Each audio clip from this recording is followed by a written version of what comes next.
On est nuls. Les gars, il faut parler très français. Il y en a plein qui vont me dire que je max, sachant qu'on est qualifié et je devrais être content. Je ne suis pas content. Je suis très énervé, je m'en bats les steaks de la qualification. J'en ai rien à faire. J'en ai rien à faire de cette qualification. Moi, tout ce que je veux, c'est qu'on me rende mon Real Madrid. Parce que là, le Real Madrid, je le reconnais pas comme ça. On a été nuls.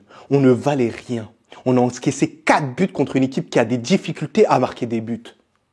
On a été catastrophique en défense. Et moi, je pense pas qu'à ce match-là.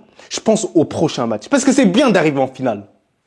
Mais en finale, on va jouer soit contre l'Atlético de Madrid, soit face au FC Barcelone. Et vous pensez vraiment que si on joue comme ça, on va faire la différence? Vous pensez vraiment qu'on va faire la différence? Le dernier match, j'ai rien dit. Parce que je m'étais dit que les joueurs, ils étaient de retour de sélection. Ils étaient peut-être fatigués. Mais là, j'attendais autre chose. J'attendais un tout petit peu plus de détermination, un tout petit peu plus d'application. J'ai pas vu tout ça.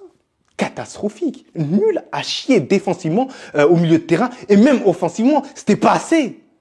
Au niveau de l'animation, c'était pas assez. J'attendais certains joueurs, mais ils étaient pas là. Ils ont été catastrophiques. Nul à chier, les gars. J'en ai marre de regarder ce Real Madrid. Des fois, je regarde le match du Real Madrid, j'ai envie d'éteindre la télé. Je prends plus plaisir à regarder le Real Madrid actuellement. Et il faut se le dire. Faut se le dire, les gars. Notre équipe, elle est reposée que sur de l'individualité. Il n'y a aucun collectif. Il n'y a aucun mouvement de passe. C'est systématiquement un joueur qui fait la différence. Après, il fait la passe D. Après, il y a un but. Mais c'est pas ça une équipe de football. C'est pas là que tu vas rajouter de l'imprévisibilité. Imaginez-vous, la semaine prochaine, on va jouer contre Arsenal. Mais on va se faire Djoufara. On va se faire Djoufara si on joue comme ça. Parce qu'Arsenal, c'est pas une équipe qui encaisse des buts de manière bête. C'est une équipe quand même assez solide défensivement. Mais c'est vrai que Gabriel, potentiellement, il sera absent. Mais ça ne change absolument rien. Si on joue comme ça, les gars, on va encaisser des buts et on va se faire humilier là-bas. On va se faire humilier là-bas, il faut se le dire, les gars. Et c'est très inquiétant de ne pas placer le Real Madrid parmi le top 5 des meilleurs clubs au monde cette saison. Et c'est une réalité, on n'y est pas, les gars. Le Real Madrid ne figure pas parmi les meilleures équipes au monde, les 5 meilleures équipes au monde. Et parce que oui, les gars, en termes de jeu, on n'a pas l'attitude d'un grand. Faut se le dire. On est limité, les gars. Moi, je commence à en avoir marre, les gars. Il faut un changement total. Et là, on va se poser la question, Carlo Ancelotti, faut qu'il se barre. Faut qu'il se barre. À la fin de la saison, barre-toi. Merci pour tout. Il faut faire une cérémonie d'hommage parce que ça reste la légende quand même en tant qu'entraîneur du Real Madrid. Pour moi, c'est le meilleur entraîneur de l'histoire du Real Madrid. Après, il y a débat avec plusieurs entraîneurs. Mais ça y est, l'ancien, il faut lâcher. Faut mettre en lumière peut-être d'autres joueurs, un autre système pour nous faire encore plus kiffer. On peut plus souffrir comme ça. La première mi-temps, elle était nulle à chier. Et d'ailleurs, c'est eux qui marquent en premier. Mais comme d'habitude, on est une équipe à réaction. À réaction, à chaque fois. Et je commence à en avoir marre. On repose sur des individualités. Hendrick, Vinicius, Bellingham. Voilà, c'est tout. C'est tout. Il n'y a pas de créativité au milieu de terrain. C'est endormant. La défense, c'est du gruyère, les gars. En deuxième période, ça a été encore plus catastrophique. Parce que pourquoi la Real Sociedad nous a dominés en deuxième période? Et c'est seulement là où on était éliminé, lorsqu'on était éliminé, que là, on a réagi. Bellingham, Tchouaméni, c'est là qu'on a fait la différence. Sinon, on allait dormir jusqu'à. Et c'est pas normal. C'est pas normal, les gars. Et de manière individuelle, si je devrais vous faire un rapport sur tout ça, Lounine, pour moi, il a fait un bon match. Alors, il y en a certains qui vont me parler de Thibaut Courtois. Les gars, c'est vrai. Thibaut Courtois, il change tout un match. Mais sur ce match-là, Lounine, il nous a fait un arrêt qui est hyper décisif. C'était sur un corner, tête de la Real Sociedad et arrêt sur la ligne. C'était quand même impressionnant à ce moment-là. Lounine, RAS, rien à dire. Mais après, c'est par rapport à la défense. La défense, je suis pas d'accord. Alors Asensio, tu peux quasiment rien lui reprocher, même s'il fait pas un grand match. Mais le gars juste à côté, Alaba, c'était mauvais aujourd'hui. Très, très mauvais dans ses lectures de jeu, dans ses sorties de balle, c'était très mauvais. Je parle même pas de ses CSC, parce que les CSC, ça peut arriver. Voilà, la balle, elle vient assez rapidement, ça tombe sur son talent, et après, il y a but tout d'un coup. Alors, j'ai pas envie de l'incriminer plus, mais, faut que tu te bouges. Là, t'es de retour, là. Là, t'es au Real Madrid. Lorsque t'es titulaire, tu dois t'imposer. C'est ça la vie. Mais le truc, c'est que si je devais que taper sur Alaba, ce serait trop facile. Je me dirais, mais quand même, on aurait pu faire l'affaire, tout ça. Mais il y a d'autres joueurs qui ont été catastrophiques là aujourd'hui. À commencer par, c'est un joueur que j'affectionne tout particulièrement, c'est l'un de mes meilleurs joueurs, mais vous connaissez très bien. Moi, je prime avec l'objectivité. Je dirais toujours les choses. Kamavinga, il n'a pas été bon là aujourd'hui. Dans ses interventions, très mauvais. Dans ses lectures de jeu, très mauvais. Les gars, il y a un moment donné où, voilà, vous allez me dire que c'est pas un latéral gauche, mais il connaît quand même ce poste-là. Il le connaît, il l'a pratiqué, il a fait des très bons matchs à ce poste-là. C'est pas parce que c'est un milieu de terrain qu'il doit être en difficulté à ce poste-là. Il a l'habitude de le jouer. Donc pour moi, c'était, si je me trompe pas, le plus mauvais du match.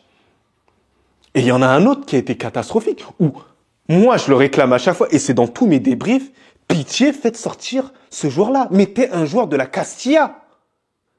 Lucas Vázquez, qu'est-ce qu'il est nul. Il vaut rien, il est claqué, les gars. Mais vous voyez les mêmes matchs que moi, les gars. Il est nul. Mais un point, les gars. J'y arrive plus avec ce joueur. Il est en train de gâcher sa carrière. Il y a plein de choses que je kiffe en lui. Mais là, il est en train de tout gâcher, on a l'impression. Il est mauvais, mais un point. Défensivement, il est à l'agonie totale. Sur le premier but, j'ai pas compris. Tellement d'espace derrière lui. Non, il faut le dégager. Tchouaméni, il a fait un match très mid aujourd'hui. Tchouaméni, j'attends plus quand même. J'attends plus, les gars. Tchouaméni, tu peux pas te cantonner qu'à ça. Et il faut avoir cet esprit, cette régularité, certains aspects. Jude Bellingham, très bon match aujourd'hui. Moi, j'ai rien à dire. Jude Bellingham, les gars, vous vous rendez pas compte. Hein. Impact, il a été présent. Défensivement, il a été présent. Offensivement, il a été présent. Il a été l'un des leaders quand même du Real Madrid. Parce qu'il y en a plusieurs qui vont le comparer à Pedri. C'est pas le même style de jeu. Bellingham, le travail qu'il fait au Real Madrid, il est tellement compliqué. Vous imaginez, vous jouez dans une équipe qui n'est pas bien en point. Et malgré ça, vous arrivez à faire des différences. Vous arrivez à maintenir tout ça. Et surtout que Jude Bellingham, là où je l'ai trouvé super bon, c'est lorsque quand même Hendrick était sur le terrain. Parce que Hendrick, on voit que c'est un vrai numéro 9. Un vrai numéro 9 qui vient pas forcément empiéter sur sa zone. C'est pas pour cracher sur Kylian Mbappé, mais Kylian Mbappé, au final, c'est pas un vrai numéro 9. C'est un joueur qui doit jouer quand même ailier. Voilà. Mais on va en revenir un peu plus tard. Mais ce que j'ai aimé, Bellingham, il a été plus concerné quand même à la première mi-temps, mais il a réussi à s'adapter aux différents placements. Lorsque Mbappé est rentré, il a réussi à trouver une autre zone où se placer, où être dangereux à ce moment-là pour être retrouvé et faire mal à l'équipe. C'est ça que j'ai aimé, l'adaptation qu'il a eue sur le terrain quand même.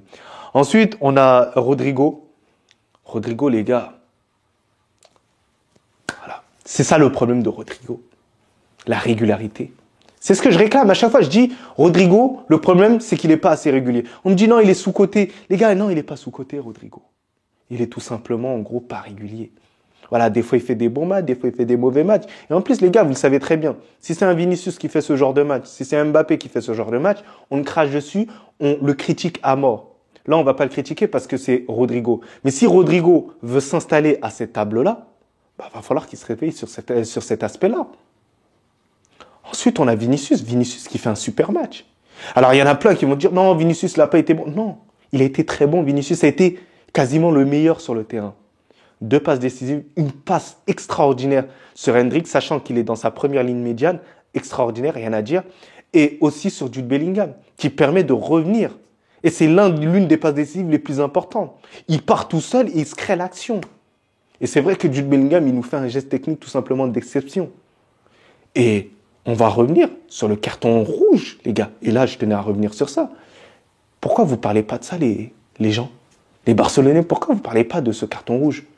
Alors certes, en première mi-temps, sur Kubo, il pouvait avoir ce pénalty-là. Il n'y a pas de souci. Je peux comprendre, les gars. Il n'y a pas de souci. Ça, c'est à l'interprétation de l'arbitre. Moi, personnellement, au même titre que, comme je vous l'avais dit dans une précédente vidéo sur le pénalty de Arda Güler, moi, personnellement, je ne le sifflerai pas, mais l'arbitre a sifflé, donc c'est à l'appréciation de l'arbitre. Mais là, c'est pareil. C'est à l'appréciation de l'arbitre. Si l'arbitre détermine que c'est pas assez fort le toucher, bah, appréciation de l'arbitre. Mais pour moi, c'est pas un scandale que l'arbitre n'ait pas sifflé. C'est lui qui détermine ainsi. Après, c'est vrai qu'on peut se poser la question de pourquoi il n'est pas allé voir la VAR. Ça, c'est une réalité. Ça, je vous l'enlève pas. Mais après, revenons aussi sur la gifle que le gardien, il a mis quand même à Jude Bellingham. C'est normal. Ah non, c'est pas normal, les gars. C'est pas normal. C'est pas normal. Moi, je veux juste une preuve d'honnêteté, les gars. Une preuve d'honnêteté. Là, il devait avoir carton rouge, il devait avoir aussi penalty pour le Real Madrid à ce moment-là. Mais bizarrement, il n'y a personne quasiment qui va faire une vidéo à ce sujet-là. On va critiquer le Real Madrid, on va les traiter d'avantagés. C'est trop facile. Ensuite, devant, on a Hendrick qui nous a fait un super match. Qui nous a fait un match tout simplement sensationnel aujourd'hui. Incroyable en première mi-temps. C'est vrai qu'il s'est émoussé en deuxième période, mais ça, c'est à cause de l'équipe. L'équipe, elle a moins créé, l'équipe, elle a reculé, j'ai absolument pas compris. C'était contre la Real Sociedad quand même, c'était pitoyable, les gars, comment on a reculé. Mais au final, on l'a pas vu par la suite. Et je pense que Carlo Ancelotti, il fait d'ailleurs même une erreur de le faire sortir dans le match-là. Il était correct dans ce match. Et d'ailleurs, même le joueur à faire sortir, c'était Rodrigo. Rodrigo, c'était le plus mauvais. Et c'est là que je veux revenir sur un cas. Je trouve que les entraîneurs, ils ont moins de couilles qu'autrefois. Les entraîneurs, avant, ils avaient ce statut où c'était eux, les dominants. Lorsqu'il fallait te mettre sur le banc, ils te mettaient sur le banc. Par exemple, Mourinho, lorsqu'il faut te mettre sur le banc, il te met sur le banc. Tu sois Pierre, Paul, Jack, il en a rien à faire. T'es mauvais, tu vas sur le banc. Un point, c'est tout. Il se casse même pas la tête. Et c'est ça la mentale qu'on doit avoir. Et pour finir, parmi les titulaires, et j'allais complètement oublier, Valverde, franchement, je l'ai pas trouvé ouf aujourd'hui. Voilà. D'habitude, je le chouchoute parce que c'est l'un des meilleurs du Real Madrid. Mais aujourd'hui, voilà, je l'ai trouvé assez moyen, un peu comme Tchouaméni là aujourd'hui. Même si Tchouaméni, je l'ai trouvé quand même un tout petit peu supérieur. Quand même supérieur à quand même Valverde. Sur ce match-là, voilà, Valverde, pas ouf dans ce match-là. Par contre, les entrées de Arda Güler et de Rudiger ont été hyper décisifs là aujourd'hui. Donc ça montre que quand même on a des éléments sur le banc, on a du talent quand même. Mais lorsque je vois que Carlo Ancelotti n'arrive pas à exploiter tout ça, ça me rend triste, ça me rend malade. Ça me rend malade. Et ce n'est pas normal, la famille. Donc les gars, victoire, qualification, mais très inquiétant pour la suite. Donc les gars, je vais débriefer le match du FC Barcelone demain. Donc dites-moi un peu vos tops et vos flops, mais sinon en vrai, c'est à toi. Bon, en tout cas, bien, alhamdoulilah.